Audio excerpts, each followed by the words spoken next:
Grand Alfheim, arguably one of the best SEO games to be in development on the Roblox platform right now. And if you're watching this, you're either one of three things. You have the game, you want the game, or you just got the game. In all three of these categories, there's one thing we all ask. How do you actually level up in Grand Alfheim?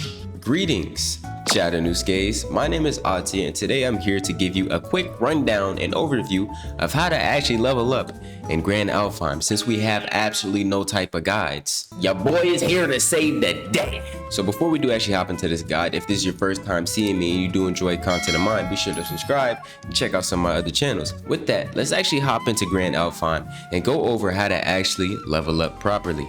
Now, for those that are new here, starting off Grand Alfheim, there is something that we should all be mindful of. The game is still in an early access version, so a lot of the game is incomplete, like the quest lines and other things. Grand Alfheim is currently in a rapidly changing pace, so the game you play today might not be the same game that you play in a few months. So for the sake of understanding this video, we're currently covering version update 31.63 and everything before that. If some massive change happens right after I upload this video, I'm sorry. I hope this is enough to help you, but I'm sorry. Anyways, there's three main things that we're going to go through in this video, and there's going to be three chapters. The first chapter being finishing the base quest line and unlocking your flight V2. The second chapter being farming the tower beginnings and world bosses. And the third chapter being boss drops and crafting. These are three important things that you need to know to actually level up in Grand Alfheim. So with that, let's hop into the first one. Now, if you're your first time playing Grand Alfheim, you're probably going to get put through a tutorial which makes you go all around Nome. And there's going to be markers showing you where to go to each location. But after a while, you're going to end up at this location here, Tower Beginnings, or the Tower Beginnings entrance portal. Now, if you're a beginner doing the Tower Beginnings quest, do understand that if you find yourself struggling at all, Grand Alfheim has an open server. People are farming things dang near daily. So if you ever need a hand, join the server and ping someone in this specific channel. Upon entering the dungeon, there's one thing that you should be very mindful of. Alright, you have only one life. That means you die, you're out of there. Entering the dungeon, you have two ways to go. You can either go to the left, which offers a parkour course that I've never completed a day in my life. The right side offers more of a combative path where you actually have to fight enemies to progress through the game's dungeon.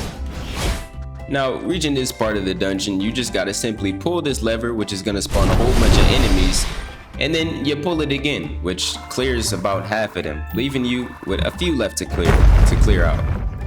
Along with that, there is a little mini boss in here that he's pretty easy to do if you have good parries, but if you don't, yeah, he gonna take you out instantly. He gonna take you out instantly. Now, entering to get past this actual door and actually unlock this, you have a quick puzzle that you need to do. So I would take a screenshot of one of the codes and then go to the corresponding area and match it up.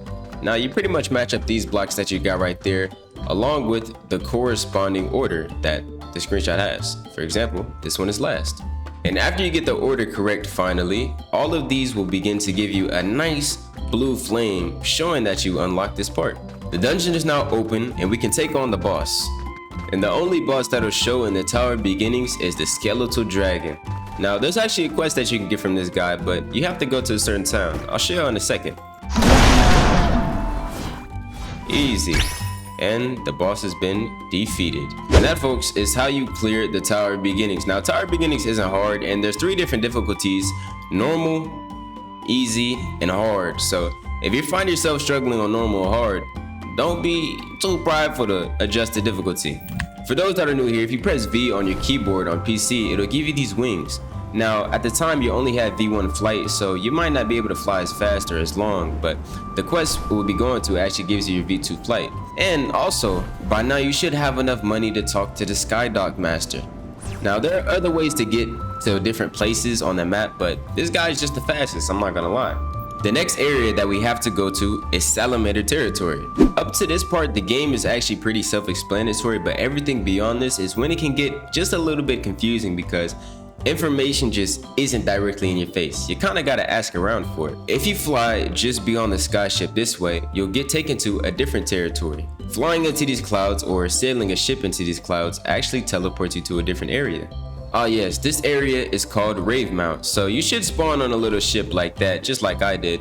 And if you fly or decide to sail straight, you'll see these nice blue rings, and this is actually where you're gonna get your Flight V2. Now, if you've done your tutorial quest by this point and have completed Tower Beginnings and also meet the level requirement, which is I think 15 or 20 or so, I think you'll be able to talk to Vale here. And Vale will pretty much give you a task to fly through all of these rings to unlock your V2 flight. Now, this part isn't too hard. You kind of just gotta fly through this, and then you'll have your V2 wings unlocked. Now, unfortunately, the quest line does stop here, and there's no actual concrete quest line after this, so everything after this is purely your own farming. And before we actually do wrap up the first chapter of this video, I do want to actually run y'all through the character stats, because I know a lot of y'all are probably real confused about this. So you got your stat points here. All right, you got stat points and your character skill tree. Starting off with stat points, the main thing you want to go right now is your straight up strength.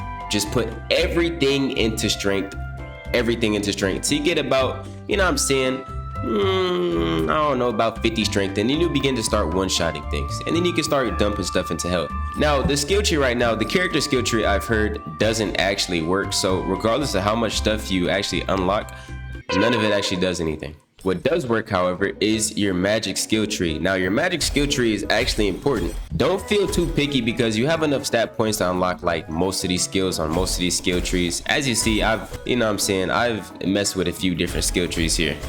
So find something that you like. Me personally, I really enjoy thunder or lightning. And along with that, on top of that, you have your weapon tree. Now, your weapon tree is where you actually get weapon skills for your specific weapon. And with that actually marks the end of our first chapter. Pretty much the basic understanding of a Grand Alfheim, going through your tutorial, unlocking your Flight V2, and where to actually allocate your stats. Now that you have a solid build and a bit of a start on the game, let's actually hop into how to farm stuff beyond where the quest line starts. Now, this part right here is where it confuses a lot of players. After they do the base quest, they're like, hey, what happens to the quest line? What do I do? I don't know. I'm here to help you. Now, if you press tab or open up this menu and press your map, you'll see pretty much an island map of where you are. There's only 3 world bosses that are farmable in the game, 2 of which are on Rave Mount and Salamander, and the other one is an hourly world boss that spawns every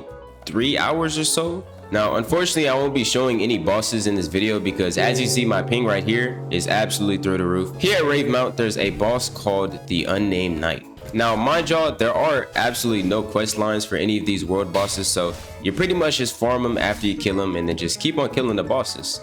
But Unnamed Knight is one of the mini bosses that you can fight in this game, and he's one of the more high level bosses that gives you some better boss drops like the Fairy. The main boss that you actually want to focus on is Valdrin. Now, Valdrin is the actual world boss that spawns every 3 hours that everybody does. That is the main and fastest way to level up in this game.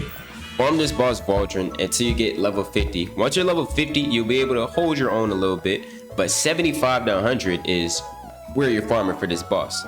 Now, if Valdrin isn't spawned and you also don't want to do Unnamed Knight because he's too hard at your current level, I would just go back to Tower Beginnings and farm it on normal or hard difficulty or easy difficulty, but get the quest this time. From Tower Beginnings right here, if you hit a quick left right here and go to this small village, you'll see a small hunting board. Now, this hunting board is actually very important if you plan on farming Tower Beginnings, because 1, you don't get much XP on its own without this quest right here, the Skeletal Dragon. This is the quest that you actually need. I don't know why it doesn't offer it to you in the dungeon. I feel like that should low-key be in the dungeon so you can actually repeat it. So with those 2 things out the way, I'll put a good little level indicator of where you should be leveling. Like from 1 to 10, you should be farming here. From 10 to 25 here. From 25 to 50 here. And from 50 to max, you should be farming here. With that, let's go on to our final chapter for this video, the boss drops and actual crafting. Now, every boss has its own separate pool, but the main thing that you can get is the Fairy.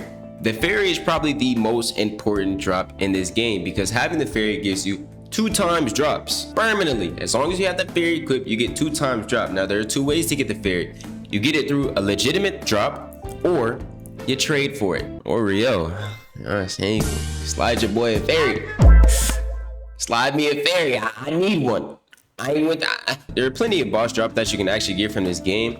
Most of them you're probably just gonna come across as you defeat things like Unnamed Knight and Valdris, and because those are the two main bosses that you actually defeat in this game. So eventually, the more you play, the more stuff you're gonna get. So for those that are new here, if you ever talk to this girl named Nini, the shopkeeper, she is actually the global market NPC where you can buy and sell a whole bunch of stuff. This is where you buy ores or buy expensive berries for 19 mil, or you can buy yourself some weapons, equipment, and all of the above. There's also the premium shop where you can spend your Elvenite to get things like limited items, voluptuous clothes, and other cosmetics. Now there's two ways to get Elvenite. You can either get it through, there's actually three ways to get Elvenite. You can either spend IRL money, which is quite expensive on the pricey side, so if you ballin' like that, you got it. Or you can do ranked, or you can just wait for codes to drop. Along with that, the last thing that I kind of want to go over this game is crafting. Now crafting is a new addition with the addition of Leprechaun, so I bet things can be confusing. So bang, you got your smelter, alright? Now smelter is what actually makes the bars to create what you want. And then you have your base. Now I don't have any materials right now to actually make a base, but this is the base needed for any weapon that you want to create. Once all that is ready, you come to the assembly table and you feel free to craft whatever weapons that you want to create. They're gonna add more stuff in the future, but for now you have a whole selection of pretty much every type of weapon, from epic to legendary and mythical. Now a lot of these things that you really don't know what they are, like the Soul Cinder Heart or the Titan Ember Core, these things are obtained from boss drops from Valdris and Unnamed Knight. So if you want to create your own weapon, you gotta farm them. With that pretty much wraps up our basic overview of Grand Alfheim. If I missed anything, be sure to let me know down in the comments below for anyone else that's curious. With that, I hope you enjoyed and be sure to subscribe. Peace.